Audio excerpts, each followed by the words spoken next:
पहली बार after the independence Hindu पश्चिम बंगाल के अंदर रिफ्यूजी हुए हैं और ये ममता बनर्जी की करतूत है। महिलाओं के साथ बदसलूकी हुई, हाथ पकड़ के खींचने की कोशिश की कि ले चलो हमारे साथ चलो, इस्लाम कबूल करो। ऐसी घटनाएं सालों से बंगाल में हो रही है। बंगाल में हिंदुओं की हालत बहुत ही खराब है। जो लोग दंगाई थे उनको पूछिए वक़्फ़ बिल के बारे में या वक़्फ़ एक्ट के बारे में एक लाइन भी नहीं बता पाएंगे। आपका मंदिर तोड़ा है, उस समय आप थोड़ी हमारा मंदिर तोड़ा गया, क्यों तोड़ा जा रहा है, क्यों आप जवाब दो, ऐसा तो नहीं कर सकते। ये सब के कैंप बिना वहाँ पे हिंदू रह नहीं सकते। ममता बनर्जी खुद चाह रही है कि दंगा हो, उनका डबल इसमें लाभ है। ये जो सेकुलरिज्म, प्लूरलिज्म, जो बड़ी बड़ी बातें होती हैं ना, तो कुछ नहीं रहेगा अगर हिंदू मेजोरिटी में नहीं रहा तो। मैं अश्विनी पांची जंडे से इस समय हम बालूरघाट में हैं और बालूरघाट में भारतीय जनता पार्टी के प्रदेश अध्यक्ष सुकांत मजूमदार जी के साथ हैं। सुकांत जी, बहुत बहुत स्वागत है पांची के साथ आपका जुड़ने के लिए। बहुत ही गहन विषय पे, जिस तरीके से बंगाल में आज हिंसा, अराजकता का माहौल चल रहा है, सबसे पहले मुर्शिदाबाद और मालदा में जो ताजी हिंसा हुई है, उस पर आपकी क्या प्रतिक्रिया है? देखिए, हिंसा जो आप मुर्शिदाबाद में देख रहे हैं, मुर्शिदाबाद में शमशेरगंज और धुलियान, ये जो प्रमुख जगह है जहाँ पे केंद्र होके ये दंगा हुआ। इसे दंगा कहना भी ठीक नहीं है, ये वन साइडेड था। यानी माइनॉरिटी हिंदू के ऊपर मेजॉरिटी मुसलमानों की अत्याचार हुई और एथनिक क्लिनजिंग हुई। और जिस तरीके से हिंदुओं के ऊपर अत्याचार हुआ, हिंदुओं के पलायन हुए, हिंदू मुर्शिदाबाद ज़िले से रात के अंधेरे में, दिन के शुरू में, मतलब यानी सुबह में नाव पकड़कर नदी के उस पार जाकर मालदा में जाकर रिफ्यूजी कैंप बनाकर वहाँ पे आश्रय लेने के लिए बाध्य हुए। पहली बार आफ्टर द इंडिपेंडेंस हिंदू पश्चिम बंगाल के अंदर रिफ्यूजी हुए हैं और ये ममता बनर्जी की करतूत है। ममता बनर्जी के द्वारा किया गया पाप है। मुझे लगता है कि आगे आने वाले इलेक्शन में जनता इस पाप की जो सज़ा है वो ममता बनर्जी और तृणमूल कांग्रेस को देगी। और जिस तरीके का अत्याचार हुआ है, घर तोड़ देना, आगजनी करना, जितने भी पैसे गरीब लोग थे, किसी कोई बीड़ी बनाने का काम करती थी महिलाएं, 50,000, किसी ने 1,20,000 बाहर में जाके एज ए माइग्रेंट लेबर काम करके पैसा जमा किया था, सारे लूट लिए गए। महिलाओं के साथ बदसलूकी हुई, हाथ पकड़ के खींचने की कोशिश की कि ले चलो हमारे साथ चलो, तुम बोलो तो तुम्हारे पतियों को हम मार डालते हैं, हमारे साथ जाके इस्लाम कबूल करो, आपको जीने नहीं देंगे, आप हिंदू बन के हिंदू घर में जन्म लिए है, इसलिए पाप किया है, आपको हम जीने नहीं देंगे। तो ये भाषण था। मैं जब मुर्शिदाबाद में था, धुलियान में खास करके, वहाँ के जो ग्रामीणों से, वहाँ के हिंदू पीड़ितों से मैं बात कर रहा था, तो उन सबका कहना था कि सरकार ने कोई कानून बनाया, हम निरीह हिंदुओं का क्या इसमें गलती थी, हमारी क्या खामी थी जो इस तरीके से हमारे ऊपर हमला किया। तो सवाल उठता है कि जो वक्फ बिल था या वक्फ कानून जो अब बन चुका है, वो हिंदू विरोध में तब्दील होता दिख रहा है। आप क्या मानते हैं इसको? देखिए, मेरा व्यू थोड़ा अलग है। मेरा व्यू ये है कि ये जो वक्फ बिल है ये एक एलिबाई है, कारण दिखाने के लिए है, उद्देश्य दूसरा कुछ है। क्योंकि आप इसको, यानी मुर्शिदाबाद में जो घटा है, इसको अलग से मत देखिए, सिंगल आउट मत करिए कि इट्स ए सेपरेट केस। ऐसी घटनाएं सालों से बंगाल में हो रही है। कभी वक्फ बोर्ड या वक्फ एक्ट, कभी नुपुर शर्मा, कभी कोई दूसरा कुछ, एलिबाई चाहिए, लेकिन एक्शन हर जगह पे सेम है। अलग अलग जगह पश्चिम बंगाल में सब जगह में कुछ साल पहले, लगभग क्या होगा, 16-17 होगा, धोने खाली बोल के हुगली में एक जगह पे एक मर्डर हो गया था। जो रास्ते से कोई वाज महफिल बोलते हैं यहाँ पे, जो मुस्लिम जो रिलीजियस स्पीच देते हैं, वो लौट रहे थे, वहाँ पे किसी ने डाकू ने शायद धाका डाला, उनसे पैसा छीन लिया, वो छीना था नहीं, वो उसका मर्डर हो गया। तो पूरा गांव जला दिया गया था धोने खाली में। तो एक के बाद एक होता है, बंगाल में हो रहा है और ये सरकार इसको टॉलरेट कर रही है। बंगाल में हिंदुओं की हालत बहुत ही खराब है।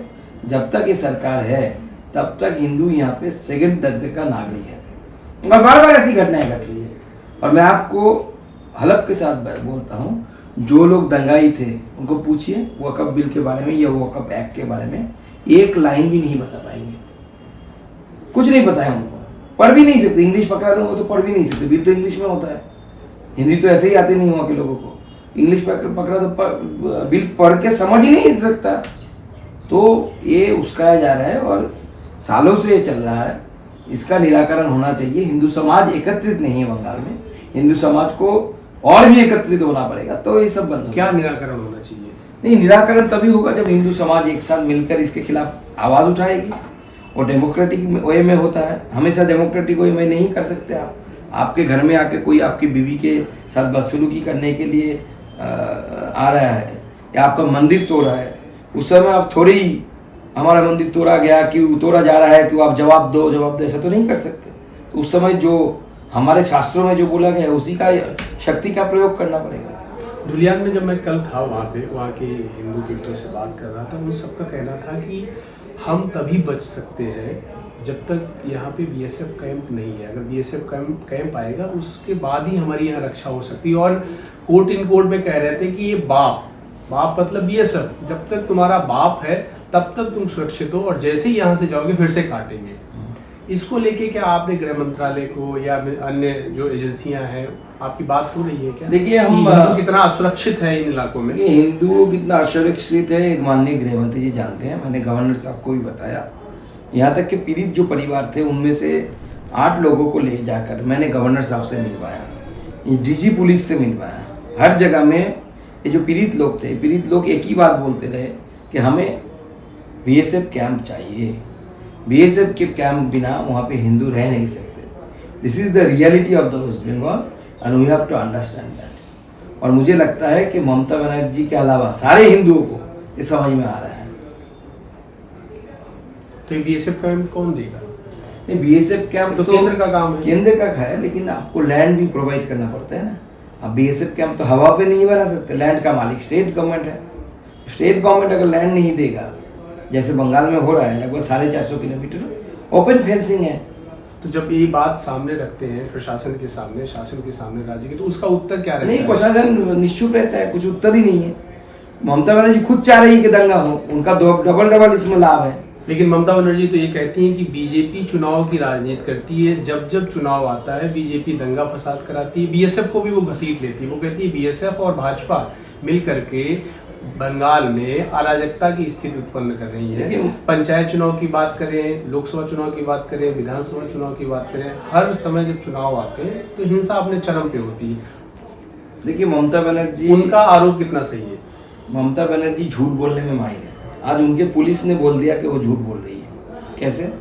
ममता बनर्जी ने बताया कि बाहर से लोग आए थे, बांग्लादेश से बीएसएफ ने लोग लाया था, बीएसएफ ने लोगों को पैसा दिया, आदि के पत्थर फिकवाया। पुलिस का रिपोर्ट जो उन्होंने हाई कोर्ट में सबमिट किया, उस रिपोर्ट में एकदम ममता बनर्जी का बयान जो आया, पॉलिटिकल बयान, उसके खिलाफ, उसके उल्टा बोला जा रहा है।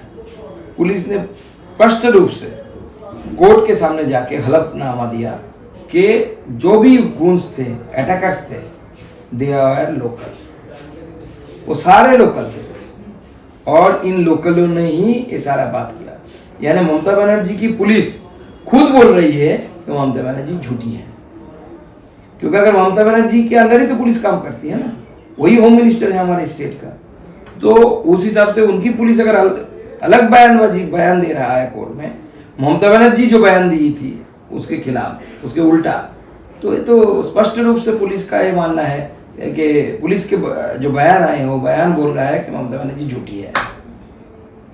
मालदा और जो मुर्शिदाबाद है, दोनों, मुर्शिदाबाद खास करके इसलिए बात कर रहा हूँ क्योंकि धुलियान की हिंसा आज पूरा देश देख रहा है। आप उस जगह से निकलते हैं तो आपको डर लगता है, मतलब मुस्लिम बहुसंख्यक है, आपको निकलना, आपको बात करना, मतलब ऐसा लगता है कि हम देश में नहीं है, ऐसे किसी कंट्री में है जहाँ बात नहीं कर सकते, बोल नहीं सकते, चारों तरफ आपको देखना पड़ता है। धीरे धीरे ये स्थिति और भयावह होती जा रही है।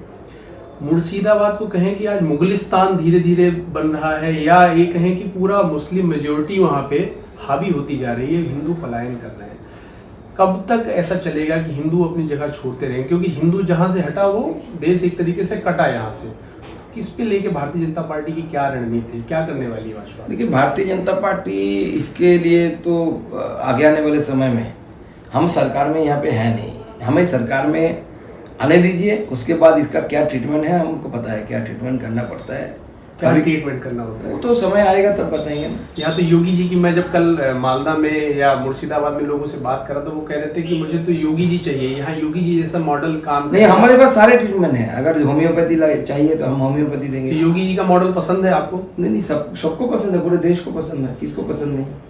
और वास्तविकता जो योगी जी मोदी जी ने बताया कि आप बटोगे तो कटोगे, एक रहोगे तो सेफ रहोगे, ये दोनों बात 100% सही है। और ये ड्यूरिंग द इंडिपेंडेंस, जब भारत का बंटवारा हुआ तब से मुर्शिदाबाद और मालदा ये दिक्कत हुआ। मालदा और मुर्शिदाबाद ऐसे जिला थे जो बांग्लादेश में उस समय के पूर्व पाकिस्तान में जाने वाले थे डेमोग्राफी के हिसाब से। लेकिन उत्तर बंगाल और दक्षिण बंगाल में कॉन्टिन्यूएशन नहीं रहेगा, इसके लिए इन दोनों को लिया गया। इसके विपरीत बांग्लादेश को, यानी पूर्वी पाकिस्तान को, उस समय हमने 2 हिंदू डोमिनेट जिला थी उस तरफ, चट्टग्राम और दूसरा, ये उनको दिया गया। लेकिन क्या हुआ, चट्टग्राम से हिंदू पलायन करके इधर आ गए। हमने उस समय जो नेतृत्व भारत के थे उन्होंने कोशिश नहीं किया कि मुसलमान जो वोट कर रहे थे पाकिस्तान के पक्ष में उनको रहने दिया। आज जो मुसलमान मुर्शिदाबाद में रह रहे हैं या मालदा में रह रहे हैं, उनके पूर्वज उस समय पाकिस्तान के पक्ष में वोट दिए थे, तो उन्हें उस समय बोलना चाहिए था कि आप चले जाओ, आपने ना इस मिट्टी को नापाक बोला था, तो यू शुड गो देयर, जो पाक है आपके लिए। उस समय के जो हमारे भारत के जो नेतृत्व थे उन्होंने गलती कर दी, उस गलती का खामियाजा आज के हिंदुओं को भुगतना पड़ रहा है।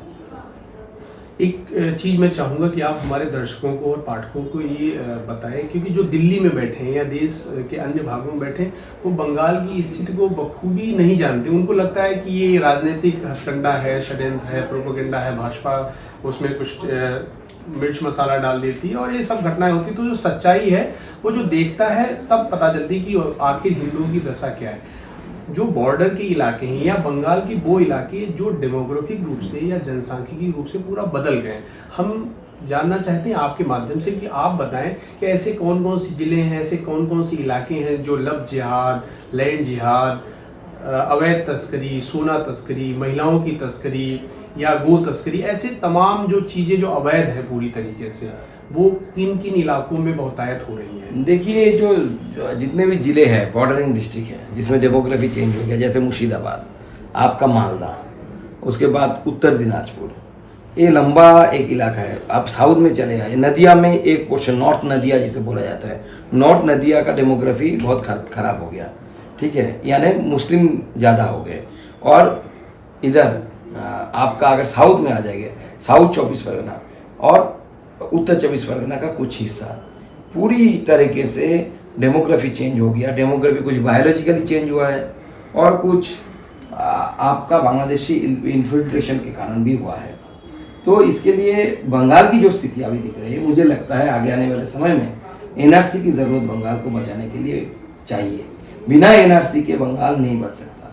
बंगाल का डेमोग्राफी यानी जनसंख्यिकी पूरी तरीके से प्लानफुली चेंज किया जा रहा है। हर बॉर्डरिंग डिस्ट्रिक्ट का, मेरा खुद का डिस्ट्रिक्ट का, जनसंख्यिकी चेंज हो रहा है, सालों से चेंज हो रहा है। और यहाँ पे लेफ्ट से देखकर तृणमूल कांग्रेस जो भी रहा, या कांग्रेस का जो खुद को सेकुलर बोलते हैं, ये सारे सेकुलरिज्म के चक्कर में, सो कॉल्ड सेकुलरिज्म के चक्कर में ऐसे होने दिया। आज देखिए पूरे देश में डिबेट हो रहा है। साउथ इंडिया बोल रही है कि हमने जनसंख्या नियंत्रण किया तो हमारा सीट कम होगा, तो गोल चिल्ला रहे हैं। तो अगर इस तरीके से देखें तो एक एक डिस्ट्रिक्ट के अंदर मुसलमानों ने जनसंख्या नियंत्रण नहीं किया, हिंदुओं ने किया, लेकिन खामियाजा हिंदुओं को भुगतना पड़ रहा है। इसके बारे में कोई बात नहीं करता, इसको भी बात करना चाहिए ना। जनसंख्या नियंत्रण की जो सरकार ने पॉलिसी लाई थी उसका सबसे ज़्यादा लाभ हिंदुओं ने लिया। लाभ मतलब खुद को कंट्रोल किया देश के बारे में सोचकर कि 2 बच्चे लेंगे, उससे ज़्यादा नहीं लेंगे। किसी ने तो 1 लिया, एक जनरेशन तो पूरा 1 बच्चे लिया, लेकिन मुसलमानों ने नहीं सुना सरकार की बात। अब वोट बैंक की पॉलिटिक्स में वो सबसे ज़्यादा इम्पोर्टेंट हो जाता है। तो जिस तरीके से साउथ के स्टेट भी लड़ रहे हैं, उनकी बातें सुना जा रहा है कि उनको उनकी लॉस नहीं होगी, ऐसी व्यवस्था हमारी सरकार या इलेक्शन जो भी जिस समय डिलिमिटेशन होगा, अभी तो डिलिमिटेशन की बात नहीं है, लेकिन जब उठ रहा है विषय तो बोला जा रहा है कि डिलिमिटेशन के समय उनके बारे में सोचा जाएगा। उस तरह आगे आने वाले समय में हिंदुओं के बारे में सोचा जाना चाहिए।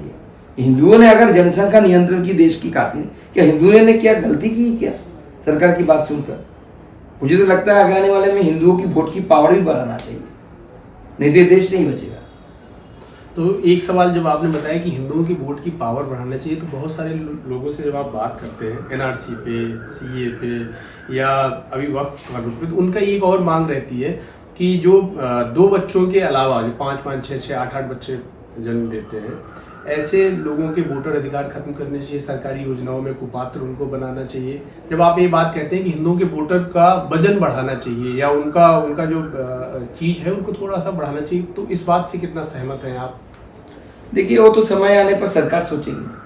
अभी सरकार का मंत्री होकर मैं इसमें भी ज़्यादा बात नहीं बोल सकता, लेकिन एज ए स्टेट प्रेसिडेंट बोल सकता हूँ कि जिस तरीके से डेमोग्राफी चेंज हो रही है, आगे आने वाले समय में भारत का बहुत सारा हिस्सा भारत में रहते हुए पाकिस्तान जैसा बन जाएगा। इसी से जुड़ा एक मैं सवाल पूछता हूँ आपसे कि तबरेज का आप नाम जानते होंगे, कुछ समय पहले वो किसी में लिप्त था और उसके साथ उसकी पूरा देश और दुनिया में तबरेज के नाम से लिफ्ट का इकोसिस्टम काम करता था। चाहे इंडी गठबंधन के नेता हों, वो उसके घर आना जाना और हुआ, और एक देश में ऐसा अराजकता का माहौल बनाया गया कि पूरा मुस्लिम समाज जो है वो असुरक्षित है। तबरेज की बात हो, चाहे अखलाक की बात हो, पूरा जो इंडी गठबंधन के आज के जो नेता हैं, चाहे वो अरविंद केजरीवाल हो, चाहे राहुल गांधी हो, प्रियंका हो या अन्य जो समाजवादी पार्टी के नेता हो, सब लोगों का घर पे आना जाना या कमेंट देना रहा है उसके पक्ष में। आज जब मुर्शिदाबाद में चंदन की हत्या हुई, चंदन के पिता की निर्मम हत्या हुई, जिसने भी वो वीडियो देखे होंगे शायद वो सो नहीं पाएगा कि किस तरीके से उसको काट डाला है। ऐसे नेताओं पे आपका क्या कमेंट है, आप क्या कहेंगे? देखिए, ये नेता, क्या ये दोहरी राजनीति है कि एक तरफ जब अखलाक मरता है तो आप आंसू बहाने, चूड़ियां तोड़ने के लिए आप जाते हैं, लेकिन जब कोई चंदन मरता है, कोई विपिन मरता है, कोई गगन नारंग मरता है, कोई अशोक मरता है, कोई पुनीत जाता है, कोई हरगोविंद जाता है, तब आपकी दोहरी राजनीति आप देखने तक नहीं आते हैं? देखिए, इंडी गठबंधन की इसी दोहरी नीति के कारण जनता ने बार बार नकारा है, और अरविंद केजरीवाल को इतनी फ्री वीज के बावजूद दिल्ली की जनता ने कान पकड़ कर सत्ता से बाहर निकाल दिया, खुद भी हार गए। तो जनता सब समझती है, और इसीलिए हिंदुओं की एकता सबसे बड़ी ज़रूरत है, क्योंकि हिंदुओं के पक्ष में कोई नहीं है सिर्फ बीजेपी के अलावा। इसलिए हिंदुओं को एक साथ होकर बीजेपी के पक्ष में आना चाहिए और वोट करना चाहिए। हिंदू एक साथ कभी नहीं होते, ये हिंदुओं की सबसे बड़ी खामियां है, और एक साथ पॉलिटिकल ओपिनियन भी नहीं देते। हिंदू एकत्र होना हिंदू समाज के लिए बहुत जरूरी है, सिर्फ यही नहीं, पूरी दुनिया के लिए जरूरी है। हिंदू अगर नहीं रहेगा तो पूरे विश्व में सेकुलरिज्म की क्या रूप होनी चाहिए, क्या स्वरूप होनी चाहिए, वो कोई दूसरा दिखा नहीं सकता। एक हिंदू एक ऐसा कम्युनिटी है जो इनबॉर्न, जो सेकुलरिज्म मानव समाज का जो मूल नीति एक नियम है, जिसको हम सिविलो सेकुलरिज्म नहीं बोलते, जो सर्वधर्म समभाव, सर्वपंथ समभाव कैसे होना चाहिए, उस दृष्टि पूरे विश्व को देता है एकमात्र हिंदू। हम इसमें 2 सवाल और आपसे लेंगे, क्योंकि वो भारतीय जनता पार्टी के ऊपर ये बराबर बंगाल में आरोप लगता है कि चुनाव की राजनीति आते ही हिंदू की बात करते हैं, लेकिन जब हमले होते हैं, चाहे वो संदेश खाली की बात हो, चाहे वो वसीरहाट की बात हो, चाहे धूलागढ़ की बात हो, या कलकत्ता या अन्य जगह जहाँ जहाँ भी दंगे होते हैं, हिंदुओं की बड़ी निर्मम दशा होती है। पंचायत चुनाव में आपने देखा कि सैकड़ों हिंदुओं को पलायन करना पड़ा, सैकड़ों हिंदुओं की हत्याएं हुई। हर चुनाव में हिंदू जो है वो बलि का बकरा बनता है और वो उसकी हत्याएं होती हैं, उसके साथ अत्याचार होते हैं। ऐसे आरोप क्यों लगते हैं बीजेपी पर कि चुनाव आते ही वो हिंदू हित की बात करते हैं, लेकिन जब पलायन होता है, जब उनके घर उजड़ते हैं, जब उनके लोग उजड़ते हैं, तब बीजेपी शांत रहती है? देखिए, बीजेपी हमेशा हिंदुओं के पक्ष में और जो पीड़ित रहा उनके पक्ष में बात किया। हम जहाँ पे हिंदू के ऊपर अत्याचार हुए, मैं खुद गया था, सबसे पहले पहुँचना बड़ा पॉलिटिकल लीडर जो रिफ्यूजी कैंप पे था मैं ही था। उससे पहले हमारे कुछ एमएलए को मैंने ही भेजा था, और उसके दूसरे दिन तीसरे दिन मैं पहुंच गया। तो हमेशा हम लोगों के साथ है, हिंदुओं के साथ है। हम जीतेंगे फिर भी हिंदुओं के साथ, हारेंगे फिर भी हिंदुओं के साथ है, क्योंकि ये जो सेकुलरिज्म, प्लूरलिज्म, जो बड़ी बड़ी बातें होती हैं ना, ये कुछ नहीं रहेगा अगर हिंदू मेजोरिटी में नहीं रहा। तो ये तब तक है, ये तब तक ही आप फील कर सकते हैं पूरे भारत में, जब तक हिंदूज आर इन मेजोरिटी।